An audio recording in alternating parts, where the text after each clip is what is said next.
Ha impartido cursos de capacitación sobre evaluación y manejo de conflictos en México, Bolivia y Ecuador. También ha realizado estancias académicas en el Instituto de Prevención Estructural de Berlín, Alemania, el Instituto Tecnológico de Massachusetts y en Estados Unidos y en la East China Normal University de Shanghai. Sus líneas de investigación son el estudio de conflictos y procesos de negociación en los campos de política urbana, política ambiental y política pública.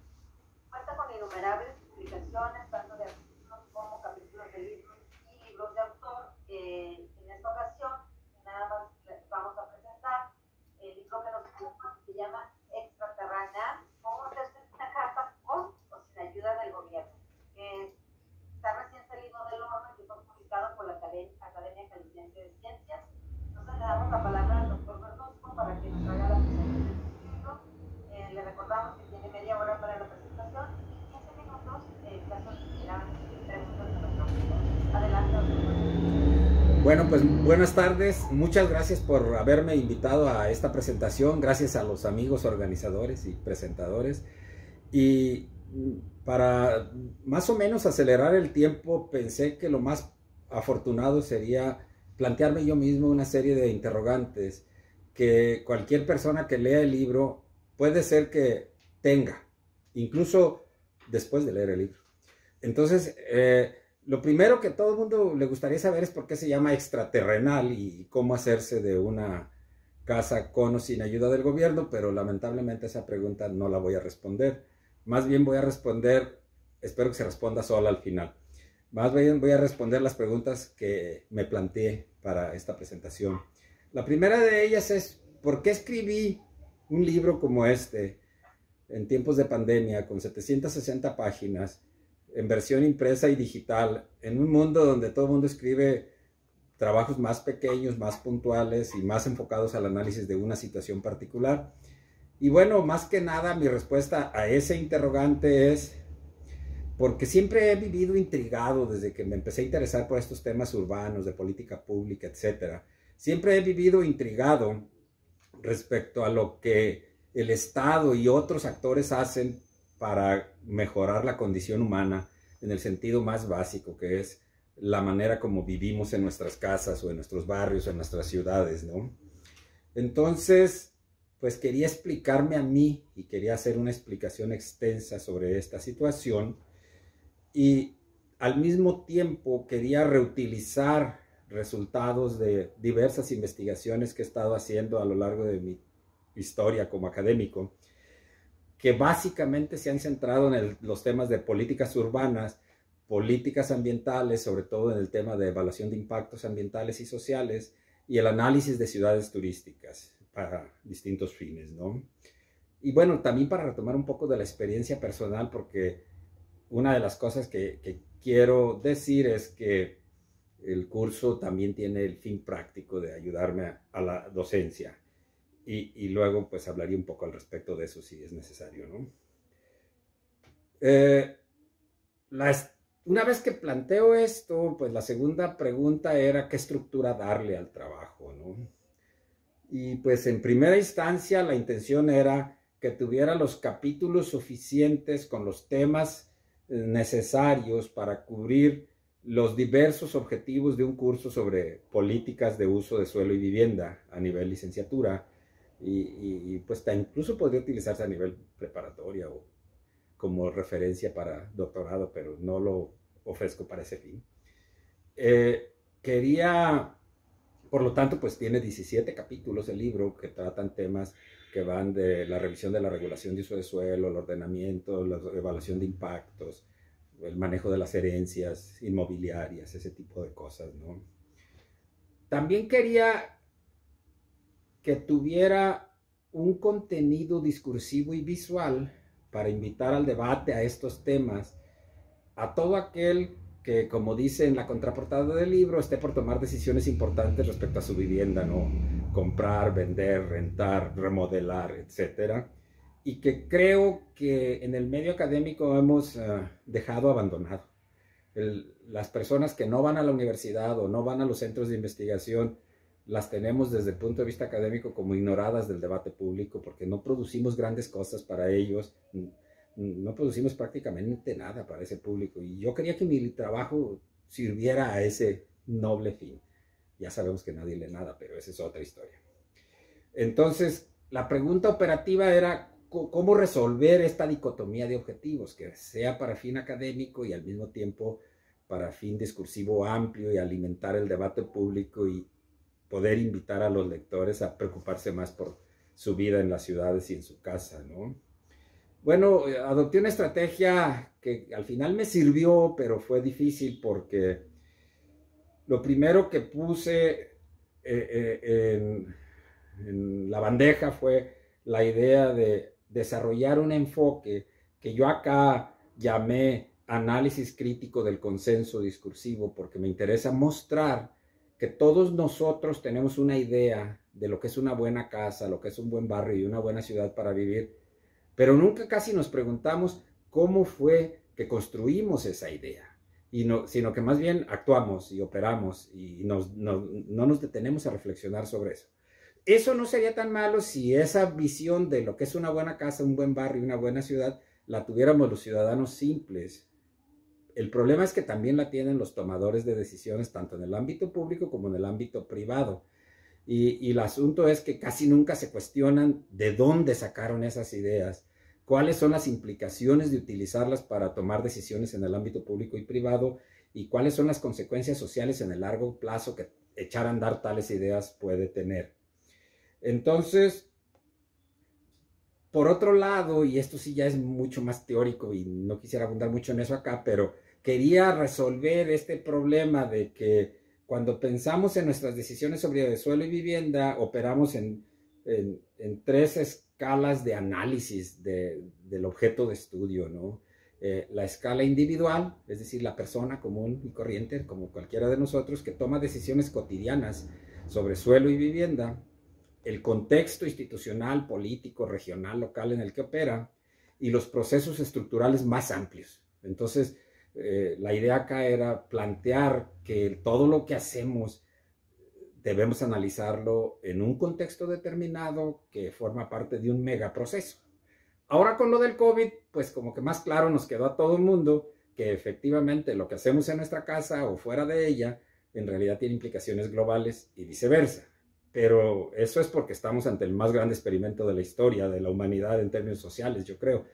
Pero normalmente no pensamos eso, no pensamos que la decisión de localización de nuestra vivienda o el trabajo al que vamos o el tipo de materiales que utilizamos para construir o remodelar nuestra casa tiene implicaciones mucho más amplias, ¿no? Bueno, entonces por eso agarró este enfoque que tiene. Es un libro, a pesar de lo que acabo de decir, que yo considero sencillo de leer. Algunas personas han dicho que no paraban de reír ante aquella tragedia humana que estaba narrando, lo cual no sé si tomarlo como un cumplido o como una crítica tremenda al contenido del trabajo, pero porque hablo de situaciones difíciles para la humanidad de una manera un tanto coloquial, lo vamos a poner en esos términos, ¿no?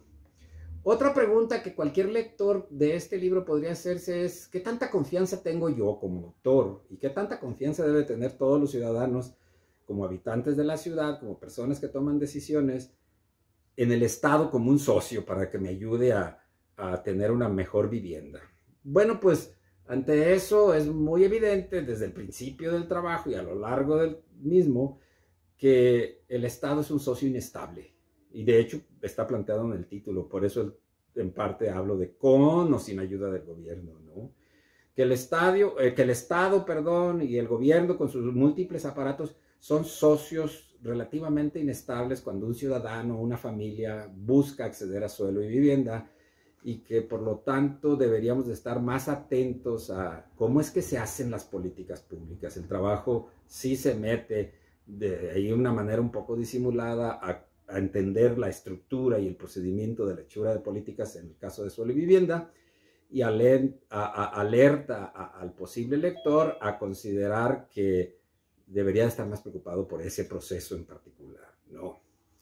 Por otro lado, el trabajo trata de tener una perspectiva global, y entonces una pregunta interesante ahí es: si yo creo que lo que pasa en México es una excepcionalidad, como dirían los analistas de Estados Unidos o de otros países hegemónicos, o si lo que ocurre en México en realidad es el reflejo de lo que está ocurriendo a lo largo del mundo, ¿no? Y la respuesta a ese interrogante es sí creo en parte, pero en parte tampoco lo creo, no estoy muy seguro de eso.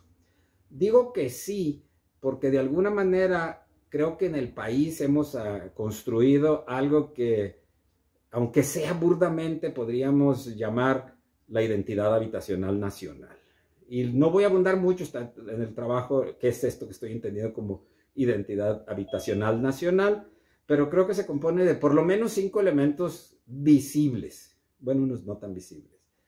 Uno es la existencia de varillas al aire libre en cuanta construcción encontramos a lo largo de las carreteras y las colonias populares o en los centros comerciales incluso, donde el constructor deja unas varillas al aire libre en el techo para seguirle un día, para mejorar la vivienda algún día, para crecerla o para hacerle una ampliación o poner un localito más. Hasta en los aeropuertos nacionales tenemos esa situación.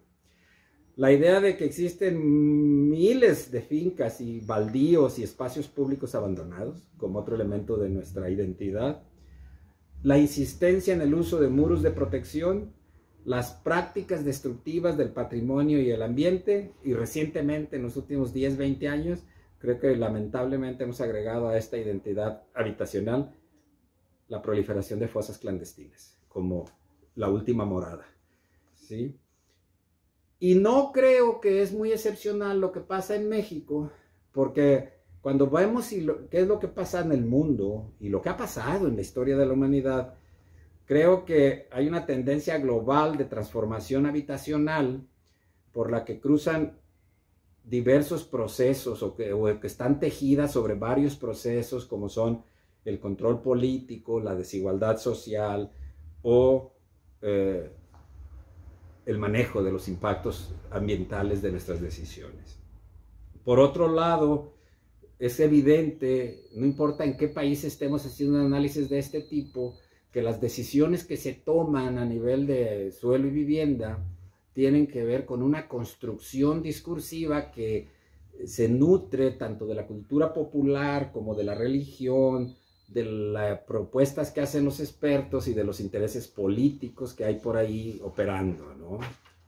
Bueno, básicamente ese es un poco el contenido. Tengo una sexta pregunta que tiene que ver con cuáles, creo yo, después de un tiempito que salió el libro y ya lo revisé, y cuáles serían, digamos, los principales argumentos y conclusiones que se manejan acá, con los cuales invita al público a reflexionar críticamente. Bueno, el primero es que la construcción social de los problemas de acceso a suelo y vivienda, por lo menos si vemos ese asunto desde una perspectiva de la toma de decisiones por consenso, la construcción social aporta elementos para tomar decisiones individuales y colectivos que resuelven a veces en forma parcial, efímera, o a veces de una manera más estructural, pero sobre todo muy sesgada, las necesidades de suelo y vivienda de la humanidad. Creo que la humanidad ha resuelto estas necesidades manteniendo en forma persistente formas de acceder al suelo, institucionalizando procesos de toma de decisión e institucionalizando relaciones de poder. Y el mejor ejemplo de esto que estoy diciendo es pues, la persistencia de la desigualdad en el suelo y vivienda. De hecho, el crecimiento de la desigualdad en el acceso a suelo y vivienda que se está observando a nivel internacional, donde unas personas pagan unas mansiones en penthouse en Nueva York por 50 millones de dólares para usarla 3 fines de semana al año, y una vasta parte de la humanidad que no tiene una vivienda digna donde vivir. La segunda conclusión o argumento, o ambas cosas, es que las dinámicas de acceso y atención a las necesidades de vivienda son independientes, como decía hace un momento, con lo que está ocurriendo en los contextos institucionales, regionales y urbanos más amplios y con el accionar de los políticos locales y los actores poderosos, las empresas inmobiliarias, etcétera, que ocurren a nivel local, y las de la mercadotecnia inmobiliaria, que son fantásticas con sus argumentos, así como los grandes procesos de cambio estructural. De tal manera que en algún momento del libro me aventuro a decir que el ascenso de China como principal economía mundial está también cambiando el estilo de urbanización mundial, que por lo menos cuando uno va a China se da cuenta que China no es Estados Unidos, aunque se parecen en algunas cosas en sus soluciones urbanísticas, y que hoy sabemos que está exportando un modelo de urbanización, por lo menos a África para empezar, y van en camino a exportarlo a nivel global, como ya lo hizo Estados Unidos durante su hegemonía política y económica. El tercer asunto es que a lo largo del libro insisto, alguien diría que incluso en forma repetitiva, en la importancia de que todo mundo, por pequeñas que sean las acciones que quiere realizar, y más si tienen que ver directamente con la cuestión de suelo y vivienda, se tome un momento para evaluar cómo contribuye esa decisión a la calidad de vida personal, bienestar individual, colectivo y global. Cuesta mucho trabajo, y ahí eso es lo que hablaba de individuo, contexto, estructura. Cuesta mucho trabajo que si yo voy a remodelar mi casa, me ponga a pensar cuáles son las implicaciones globales que eso tiene. Pero si le pongo aire acondicionado, indudablemente que va a tener un impacto directísimo en el cambio climático. Chiquito, pero si 2 millones o 2.000 millones de personas hacen eso, estamos hablando de un problema. ¿Sí? Entonces, a lo largo del trabajo insisto mucho en eso, ¿no? Mi cuarto argumento es que, pues por más que traté, mantengo una especie de escepticismo de que la privatización del espacio público y la seguridad privada para cotos habitacionales o guardias comunitarias o autodefensas que operan en Aguililla o en cualquier otra ciudad que ha tenido esa experiencia, difícilmente van a resolver los problemas de seguridad humana. Difícilmente van a poder garantizar al habitante de la ciudad un estado de vida seguro. Y más bien creo que es un desperdicio de recursos, es un desperdicio de oportunidades y es una forma deliberada de elitismo aplicado a las soluciones habitacionales. Y en ese ejercicio, a lo largo del trabajo, uno encuentra diversas revisiones sobre, les decía hace un momento, lo que la mercadotecnia inmobiliaria está haciendo para convencernos de que sí te mereces vivir en un condominio con cámaras de vigilancia a las 24 horas, acceso restringido, etcétera, etcétera, porque tu familia lo merece, porque tú vales mucho y porque has llegado a la cúspide social y entonces tienes que comprarnos a nosotros.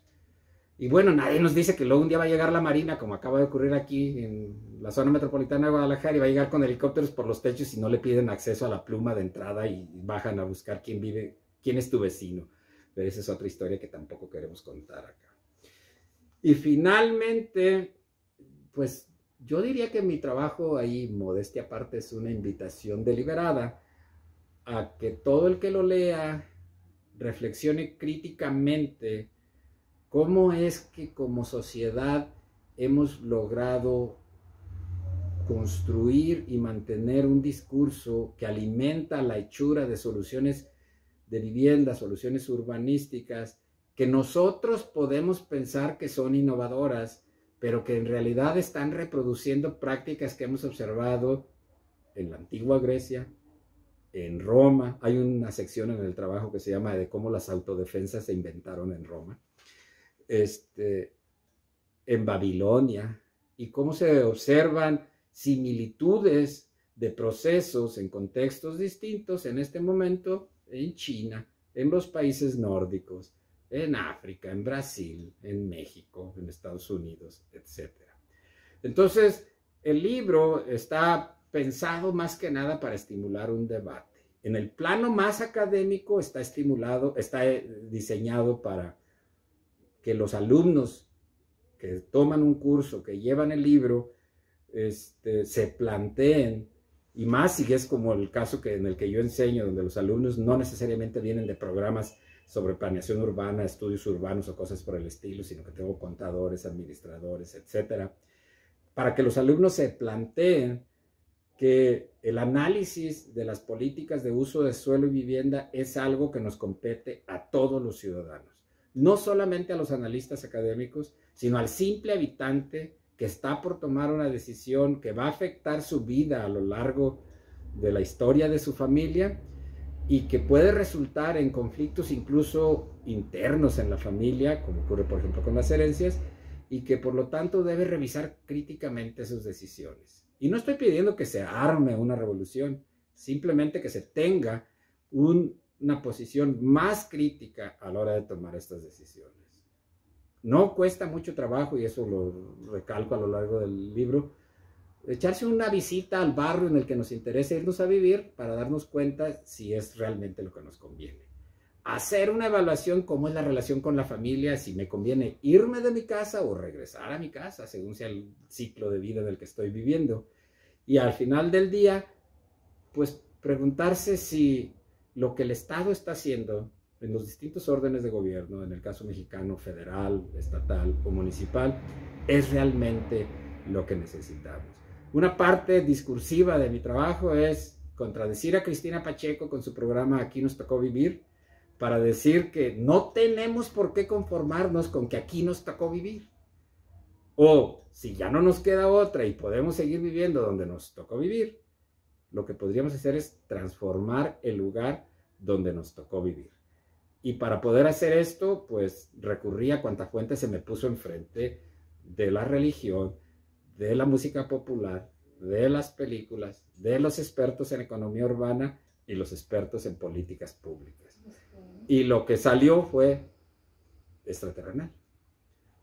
Cómo hacerse de una casa con o sin ayuda del gobierno. Eso es lo que tengo que decir. Creo que me leí un poquito.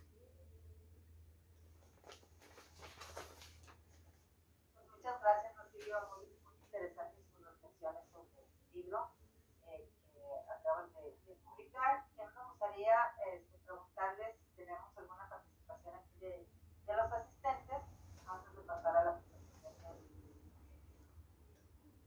¿Hay alguien que quisiera hacer alguna pregunta?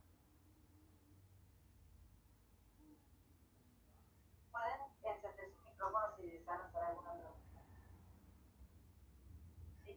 Bueno, mientras se animan, a mí me gustó la idea de su libro porque está pensado más que nada en un público estudiantil, en un libro que les va a ayudar muchísimo a los estudiantes para conocer un poco de la problemática urbana, de cómo se toman las decisiones, cómo se gestan todos estos procesos de urbanización que a veces ni nos enteramos, o como estudiantes me da la impresión que tu idea fue de alguna manera, bajo la hipótesis de que generalmente no leen, hacerles como una especie de resumen de manera muy sencilla para que entendieran todos esos procesos urbanos. No sé si estoy entendiendo mal, pero me da la idea que por ahí va. La idea de tu libro, esto es sin demeritar todo el trabajo que está respaldando teóricamente y empíricamente tu trabajo. Y que hay muchísimo que también te muestra muchas de tus experiencias de viaje que se ven reflejadas en estos capítulos, por lo menos algunos que he podido leer con anterioridad. Yo sí tiene mucho que ver con esta experiencia tuya, y no sé si has tenido la oportunidad, si ya tus alumnos conocen este libro y si ya has tenido esa experiencia de trabajar directamente con él en un aula. Sí, bueno, de hecho, el libro fue producido en forma interactiva. Lo he estado trabajando aproximadamente por 4 años en cursos semestrales, y empezó siendo un borradorcito de 50 páginas y fue creciendo y fue creciendo y fue creciendo, y lo hemos ido trabajando. Hay apartados del libro que fueron escritos ante la insistencia de los alumnos de temas que yo no cubría, como el tema de las herencias o incluso la parte de los modelos de bienestar social detrás de las evaluaciones de impacto. Y lo hemos trabajado de manera interactiva. Algún evaluador antes de la publicación del libro dijo, porque cito muchas canciones, y entonces un evaluador dijo que, ay, esta es una excusa nada más para hablar de las canciones que le gustan, pero no es así. Como dirían en el museo, hay una curaduría de canciones y de videos y de películas que tienen que ver con el discurso que se va trabajando en el trabajo, y parte de la curaduría fue hecha por los propios alumnos que me decían, no, maestro, es que le falta citar la canción fulanita de tal, canciones que yo nunca había oído, de hecho. Y ya cuando la escuchas, pues te habla a ti, no es que uno sea paranoico con las canciones, ¿no? Pero sientes que ese autor, cuando compuso esa canción, estaba hablando contigo, con el que está queriendo conocer cómo es la toma de decisiones urbanas. Entonces, los alumnos pues son los alumnos, ¿no? Y al final nomás sobreviven la mitad del grupo y porque muchos de ellos llegan a mi clase porque no les quedó de otra, porque mi clase es optativa. Pero todos los que terminan el curso salen muy contentos. Y yo tengo una evidencia empírica de cuando el alumno ya entendió para qué era el libro y para qué era el curso. Cuando al final de la clase va y me dice, maestro, tengo que hablar con usted de un asunto personal. Y los asuntos personales que me llevan, podría escribir otro libro al respecto. Me llevan asuntos como mi abuelito se murió, tenía 25 hijos conocidos y tenía no sé cuántos negocios que no heredó a nadie. Estoy comprando una casa en la playa, en Novillero, pero los asentamientos son propiedad ejidal. No sé si con los ahorros que tengo me convendrá comprar un terreno en Jocotepec, en la ribera de Chapala, o comprarme uno mucho más chiquito en la zona metropolitana de Guadalajara y cosas por el estilo. Entonces, cuando un alumno me plantea una duda de eso, espero que nunca me escuchen que voy a decir esto, ya tiene garantizado que va a aprobar el curso, por lo menos con la calificación mínima aprobatoria, porque seguro entendió de qué iba el tema. Para fines académicos más serios, yo creo que también ayuda el trabajo, porque de alguna manera recupera enfoques teóricos que son complicados de explicar, y acá yo hago un esfuerzo extraordinario por simplificarlos, a lo mejor en exceso. Pero ahí está el resultado, pues vamos a ver cómo lo toman los lectores, ¿no? Está disponible en Amazon y en Mercado Libre, por cierto.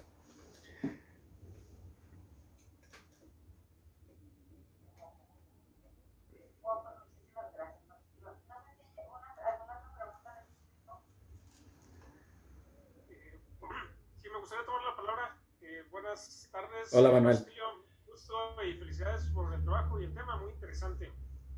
Una pregunta muy rápida, no sé si abordas tú un poco la evolución de cómo los espacios se han ido reduciendo de manera exponencial, respondiendo también a las exigencias propias de urbanos, porque, no sé, antes estábamos muy acostumbrados a estos espacios destinados a la vivienda muy amplios, que ahora a mí me sorprende cómo en el mercado encuentras departamentos que te venden con todo, así 2 habitaciones y todo, de 50 metros cuadrados. Pues ¿dónde? Porque aquí hay de 40. No sé si abordas dentro de tu libro algún motivo por el cual esta evolución se ha ido dando. Sí, de hecho el trabajo tiene una larga perspectiva histórica, ¿no? Se va hasta Babilonia, cuando se inventaron los suburbios. Y cuando se inventó la propiedad privada y se inventaron los babilonios, eran gente muy inteligente, inventaron los usos mixtos alrededor de los templos, la propiedad privada, la monogamia y los fraccionamientos suburbanos, ¿no? Y una de las cosas que se cuenta a lo largo del trabajo es que estamos ante una tendencia, como muchas otras cosas que se cuentan ahí, que estamos ante una tendencia histórica de largo alcance. Por eso yo hablaba de individuo, contexto, estructura. El cambio estructural que está de alguna manera vinculado con el tamaño de los departamentos que me estás haciendo referencia, pues en realidad tiene 2 explicaciones fundamentales que están explicadas en el trabajo. Uno es la cuestión de pues, la búsqueda de ganancia de los constructores y los desarrolladores que tratan de resolvernos en el espacio mínimo necesario nuestras necesidades de habitación. Pero también hay otra que a veces se nos olvida, y sobre todo a quienes están haciendo zonificación urbana. Hay otra que es que el tamaño promedio de las familias se ha ido reduciendo paulatinamente en el mundo. Cada país ha seguido una historia distinta, pero en el caso de México, pues no tengo el último dato de 2020, pero creo que andamos en 2 puntos y alrededor de 3, cuando mucho, el tamaño promedio de la familia. Mientras que antes, hace 40 años, teníamos viviendas de familias en promedio de 6, 7, 8 personas. Y eso tú lo puedes ver en el tipo de soluciones urbanísticas que son socialmente aceptables. Una vivienda de 40 metros hace 40 años hubiera sido impensable, a menos que fueras una persona demasiado pobre que no tiene más para construirse más que un cuartito de 40 metros.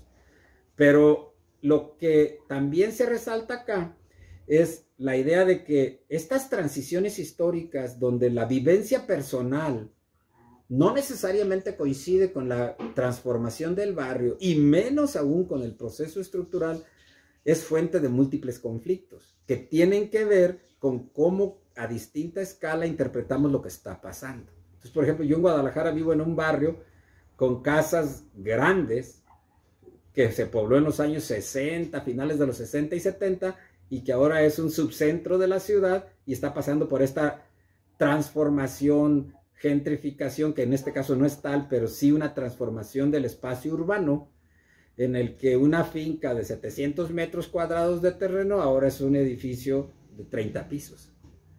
Entonces, esas tipos de transiciones a veces se les olvidan a los tomadores de decisiones y a veces se les olvidan a los ciudadanos mismos. Entonces generamos una serie de conflictos y prácticas que van a ir influyendo en cómo al final del día una ciudad resuelve sus necesidades de vivienda. Ahora, una cosa preocupante es cómo el manejo del tamaño de la unidad habitacional que habitas y su localización se convierte en la práctica en una estrategia de reproducción de las condiciones de desigualdad urbana. Y eso es algo que todos tendríamos que tener muy claro. Pero sí está tratado el tema a mi manera, claro. Muchas gracias, Lucilio. Gracias, Manuel. ¿Alguna otra pregunta o ya cerramos? Estamos aquí, ¿no? Pues yo creo que ya no hay preguntas, Lucilio, la verdad. Primeramente, pues agradecerte la participación en el Congreso y sobre todo que nos hayas compartido, que hayas elaborado un primer libro de largo aliento, porque se tomó muchos años, eso no sé, y que el sentido de tus publicaciones estén muy orientadas y a los estudiantes también. Esto es algo que celebro porque sí es parte de este tipo de obras.